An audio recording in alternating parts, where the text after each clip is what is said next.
Assalamu alaikum warahmatullahi wabarakatuh.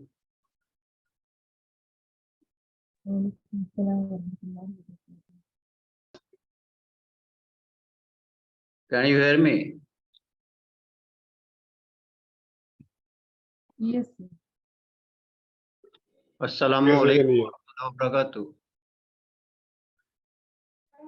Walaikum assalam warahmatullahi wabarakatuh. Okay.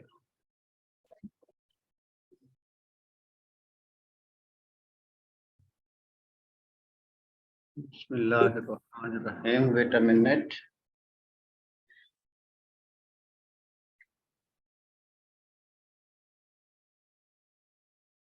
Okay.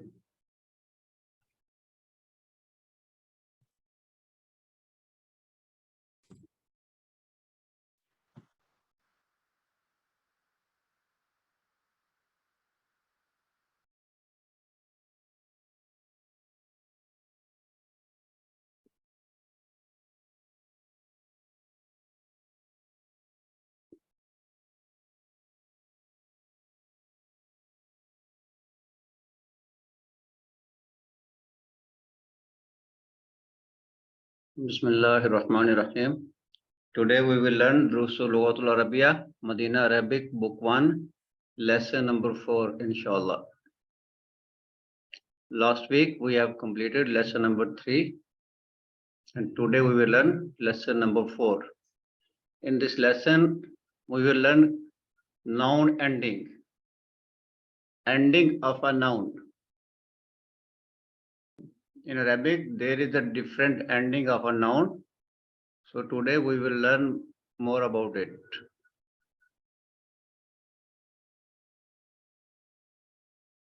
In Arabic, nouns have different endings to show their function in a sentence. These are called noun cases. These are called noun cases or case ending. And in Arabic, we call i'rabun. What will be the last, what will be the i'rab of the last word or last particle? This one, babun, ba is last particle, Muhammadun, da is last particle, kitabun, ba is last particle, al-kitabu, ba is last particle or last radical. So the ending of the last particle, we call it i'rabun. English name is nominative. In English, we call it nominative. In Arabic, we call it marfu'un. When a noun will be marfu, what are the sign? What are the vowel sign? When a noun is in a nominative case or is a marfu, the ending vowel sign will be dhamma. There will be dhamma. And function in a sentence that it will be a subject of the sentence. It will be a file in the sentence. Like al-kitabu. At the last particle, last harf of the al-kitabu, ba, there is a dhamma, bu. So this is in marfu case. Kitabun, there is a ba, and on the ba, there is a tanween, double vowel. So this is also marfu case. Muhammadun, there is dhamma, double vowel. So this is also in nominative case. Babun, on ba, there is a tanween, double dhamma, double vowel. So this is also in a nominative case, marfu'un. And the second is accusative case. Second is accusative case. We call it mansubun. Mansubun. And what is the sign? Ending vowel sign is fatha. If there is a fatha on the noun, then it is in a mansoob case, accusative case or mansoob, object of a verb. And in a sentence, its function is object of a verb. Maf'ul bihi. We call it maf'ul bihi. Like al-kitaba. Al-kitaba. Here, there is a dhamma. Ba. Kitaban. There is a dhamma. Ban. Muhammadan. There is a dhamma. Baban. There is a dhamma. So if there is a dhamma, oh sorry. There is a fatha. Al-kitaba, there is a fatha, kitaban, fatha, Muhammadan, fatha, baban, fatha. So if the last particle of the ism have a ending vowel sign fatha, it will be mansoob or in accusative case. And the third is genitive case. Third is genitive case, majrurun, kasra. The ending vowel sign is kasra. And when it takes kasra, when possessor of a thing, if possessor of a thing in the lesson number 5, you will learn about the possessor and mudaf and mudaf ilayh. The thing is being possessed is called mudaf ilayh, and possessor of thing, the thing is being possessed is called mudaf, and the possessor of the thing is called mudaf ilayh. In next lesson number 5, you will learn about the mudaf and mudaf ilayh. If the noun is possessor of a thing, then it takes the kasra or comes after a preposition. If there is a preposition before the ism or before the noun, or there is an adverb. Before the ism, then it takes the kasra. And what is the sign? Al-kitabi. It will take the kasra. Kitabin. Muhammadin. Babin. So if you see dhamma on a ism, you should understand that it is in a marfu case, nominative case. And if there is a fatha ending, then you should understand that it is in the accusative case, mansubun. And if there is a kasra, then it is a genitive case, majrurun. These are 3 noun ending of the ism. Then what is jumlatul ismiya? A sentence that starts with a noun. A sentence that starts with a noun is called jumlatul ismiya, nominal sentence. In English, we call it nominal sentence. Okay, hold on, please. Wait a minute.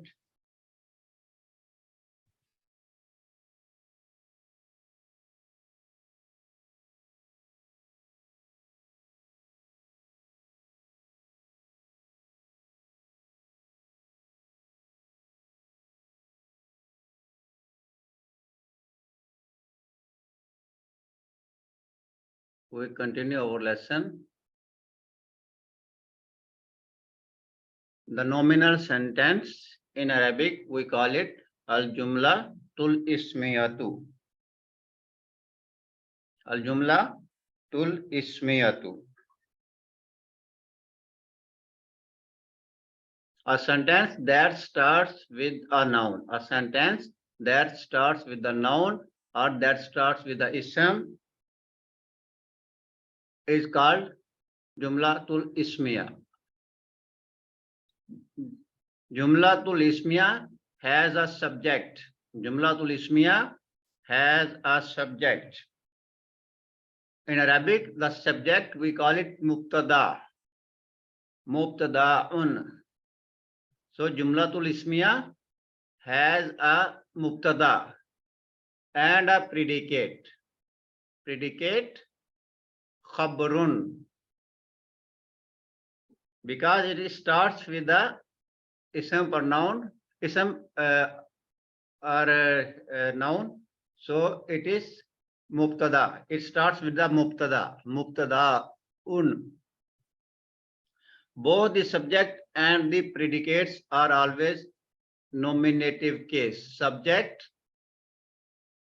and predicate. Mubtada and khabar. Both. Mubtada and khabar. Both are always in nominative marfu'un. The subject Mubtada. The subject Mubtada. Mostly, not always, but mostly is definite, marfatun. The Mubtada mostly definite, marifa. The predicate is mostly, not always, but mostly indefinite. Mubtada mostly definite, while the khabar mostly indefinite, nakiratun. Here, al-kitabu jadidun. Al-kitabu. This is a noun. The sentence starting with a noun, al-kitabu. So what is al-kitabu? Al-kitabu is subject here. Al-kitabu is subject here. And what is the subject in Arabic? In Arabic, mubtada is subject. So al-kitabu is mubtada here. Then what is the second? Mubtada is mostly marfu, nominative case. Mubtada is mostly marfu, nominative case. So al-kitabu is definite. Al-kitabu is definite also. Then, okay. Haza, demonstrative pronoun. This is also a mubtada. This is also a mubtada. Marfu, and the third is that is marfa. The mubtada is mostly marfa. The mubtada subject is mostly marfa. So al-kitabu is mubtada, al-kitabu is marfu, and al-kitabu is marfa here. Jadidun. Jadidun is predicate. Khabar. So this is khabar. Then we have learned that the khabar is mostly marfu. The khabar is always marfu. Okay. So this is marfu. It is mostly nakira. Khabar is mostly nakira. So khabar is nakira here. Jadidun. Same with the other examples. Al-qalamu. Al-qalamu is mubtada. Al-qalamu is marfu, and al-qalamu is marifa. Maqsurun. Maqsurun is khabar. Maqsurun is marfu, and maqsurun is nakira here. Hadha baitun. Demonstrative pronoun. They are definite nouns. Hadha mubtada. Hadha marfu, and hadha marifa. So baitun khabar, baitun is marfu, and baitun is nakira. Al-kitabu jadidun, the book is new. The book is mubtada, and new is predicate. Khabar. Al-qalamu maksurun. The pen is broken. The pen is broken. So the pen is mubtada. Maksurun, broken, is khabar. Haza baitun. Haza is mubtada. Baitun is khabar. This is a house. And Hamzatul Wasal and Hamzatul Qat'i we have learned last week. So we go to the next topic. What is the proposition in Arabic?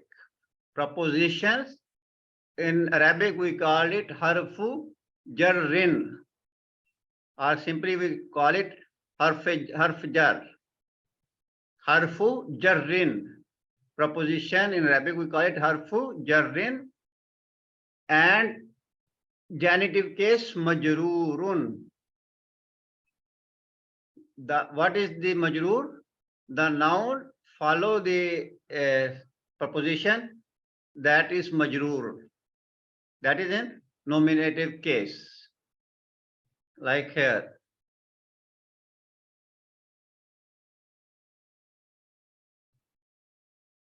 Okay.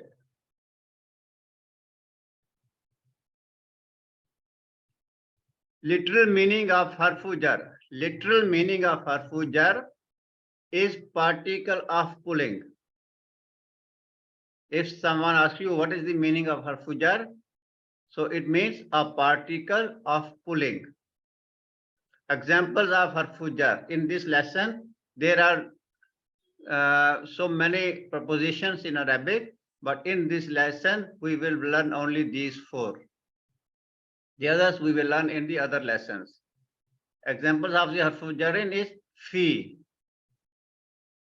ala, min, ila. Fi mean in, ala mean on, min mean from, ila mean to. Okay. Like here, al baitu. Al baitu. To got pulled to the. Why we call it a particle of pulling? What is the reason that we call it a particle of pulling? Because it was in a nominative case. It was to. God pulled to the. The most strong case of a noun is nominative case. Marfu case is more solid or more strong case of a noun. If a noun is in a marfu case, that noun is a solid or strong position. So if proposition pulled a noun from his solid or from his strong position and bring him into a lower position. When there is a proposition, so when there is a majroor, there is a kasra, so that is a lower position of the ism. So proposition from the upper position, he pulled down to the lower position. So proposition pull the noun higher position to lower position because of the preceding fi, because of the proposition. This is the reason we call it a particle of pulling. If you are standing on a roof, a proposition pulled down to you to the ground. Okay. So here fil baiti. Fil baiti is harfu jar. Fi is harfu jar. Al baiti is ismun majroor. Al baiti is ismun majroor. When a noun is preceded by a proposition, what is a noun? When a noun is preceded by a proposition, it is said to be in genitive case. It is said to be in genitive case, majroorun. So when a noun is preceded by a proposition, we call it majroor. So here al baitu is preceded by fi proposition. So al baitu is majroor here. And same as we call it jarun majrurun.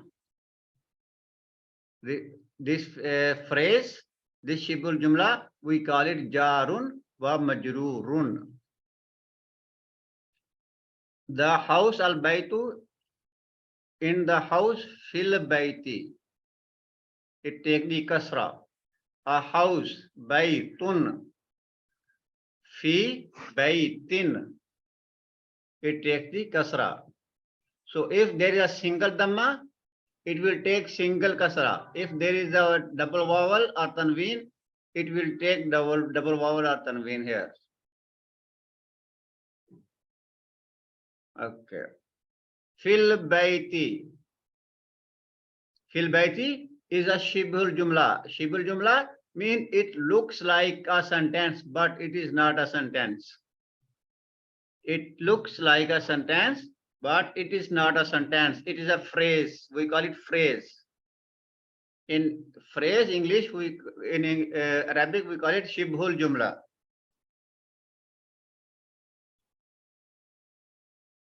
It looks like a sentence, but it is not one.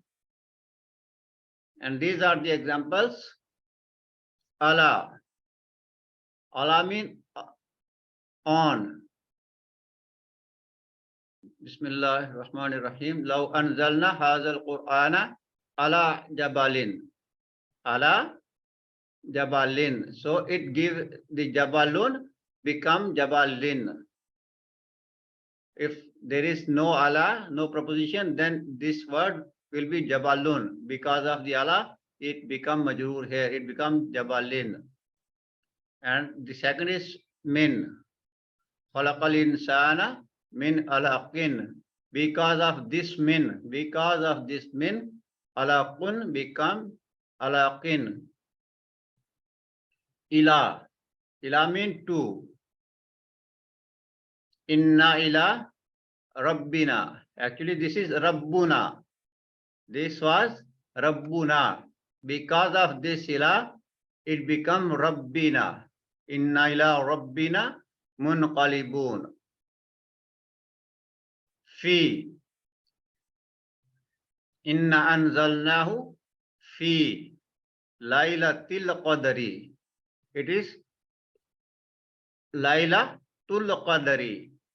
And fi pulled him down and it become laylatil qadri. And same with an. An is also preposition. An mean about, concerning. Wala tus'alu an ashabil jahim. Actually, this is ashabul jahim. But because of the an, it becomes ashabi. Li is also a preposition. Lillahi ma fis samawati. So because of li, Allah. The word is Allah. So after li, it becomes lillahi ma fis samawati wa ma fil ardi. So these are the proposition here. B is also proposition. B mean with, by, at, in. So it gives so many meanings. Ya ayyuhallazina amanu sta'inu bis sabri wasala innallaha ma'as sabirin. So here bis sabri. This is as-sabru. Because of B, it becomes bis sabri. Innallaha ma'as sabirin. Ma as-sabirin. This is mamnu min as-sarf. You will learn what are the mamnu min as-sarf. So in a nominal sentence, where is jar and majroor? How nominal sentence, jumlatul ismiya with jar and majroor. Muhammadun fil masjidi. Muhammadun fil masjidi. Muhammad in the mosque. Muhammad is in the mosque. Muhammad is mubtada here. Fi is harfe jar. Al ismu al masjidi is majroor here. So fi harfe jar, al masjid is majroor here, and jarun majroorun. Fil masjidi is jarun and majroorun. Fil masjidi is jarun and majroorun, and this is also shibhul jumla, a phrase, and this is also khabar. This is fil masjidi is also khabar, because we have learned just now that the nominal sentences have two parts, mubtada and the khabar. Mubtada is a noun and the rest of the sentence is called khabar. So here fil masjidi is khabar. And if there is a pronoun huwa ala maktabin, huwa ala maktabin, huwa is mubtada, pronoun. Ala maktabin, ala harf jar, preposition, and maktabin is ismun majroor, and this is jarun majroorun, and this is also prepositional phrase shibhul jumla, and this is also khabar, predicate here. So here in Arabic, these are the pronouns we will use in our next lessons. So you have to learn this very carefully. First we learn for this third person. Third person, masculine singular. For he and she. In Arabic, we call it ghaib, muzakkar, mufrad. Ghaib, muzakkar, mufrad. He and she. In Arabic, we use pronoun huwa. For third person, dual. They too. In Arabic, we call it ghaib, musanna, and we use huma. And for plural, third person plural, they all. Ghaib, jama, hum. Huwa, hum, huwa, huma, hum. Huwa, huma, hum. He, they, two, and they. For monas, for feminine, singular, she and it. Ghaib, monas, mufrad. Ghaib, monas, mufrad, we use hiya. And feminine dual, third person feminine dual, they too. Okay. Huma, dual of muzakkar and monas, feminine plural, all the same. Dual of feminine or masculine, they are the same. Huma for masculine and huma for the feminine. So dual are the same. Then third person feminine plural, they, monas jama, hunna. For masculine we use huma, for feminine we use hunna. Same with the second person. Second person masculine singular, anta, you. Mukhatib, for second person we use term mukhatibun. Mukhatib, muzakkar, mufrad, anta. For second person masculine, dual, two, okay, muzakkar, musanna, antuma. And plural, you, more than two. Mukhatib jama, antum. We use antum. And for muannas, feminine, Second person feminine singular, you, we use anti. Muannas mufrad. Muannas mufrad, we use anti. And for dual, musanna, antuma. So dual for mukhatib and ghaib are the same. Antuma. And, not for mukhatib and for ghaib same, but dual is same for masculine and the feminine. For plural, you two, you, more than two, muannas jama, antunna. And for first person, masculine and feminine, for both. Singular, mutakallim, we call it mutakallimun. Muzakkar and muannas. For muzakkar and muannas, for both we use, for mufrad, we use ana. Muzakkar and muannas, we use ana.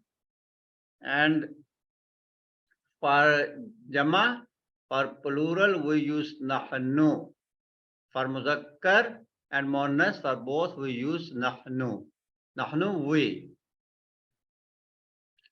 And these are the pronouns that we use in Arabic. Huwa, huma, hum, hiya, huma, hunna, anta, antuma, antum, anti, antuma, antunna, ana, nahnu. Okay. Detached pronouns. We call it detached pronouns. Damir munfassil are never attached with any other word. These pronouns, they never attached with any other word. They always use separate. They always come separate. They always come alone. Huwa, huma, hum. We cannot use them. We cannot attach them with the other words. Then the other is always morpha. They are always definite. They are always definite. Then are marfoon in a nominative case. They are in nominative case, marfoon. Even though most of them don't have a dhamma. Their noun ending, there is no dhamma. Huwa, there is a fatha. Huma, there is no haraka on alif. Hum, this is silent spoon. Hiya, this is fatha. Huma, this is alif silent. Hunna, there is noon, there is a fatha. So they don't have dhamma ending. They don't have dhamma ending except only nahnu. Nahnu have dhamma ending. The other all pronouns, they don't have dhamma ending, but they are marfu. Even though most of them don't have a dhamma ending, but they are in nominative case, they are marfu. Are fixed in their case. Their ending doesn't change. Their ending will never change. Huwa will always be huwa. Huma will always be huma. Hum will always be hum. So they don't change. Fixed nouns. We can say they are the fixed nouns. And in Arabic, fixed nouns are called mabniyun. They are mabniyun. They are the fixed. So whatever their position in the sentence, they don't change. Okay.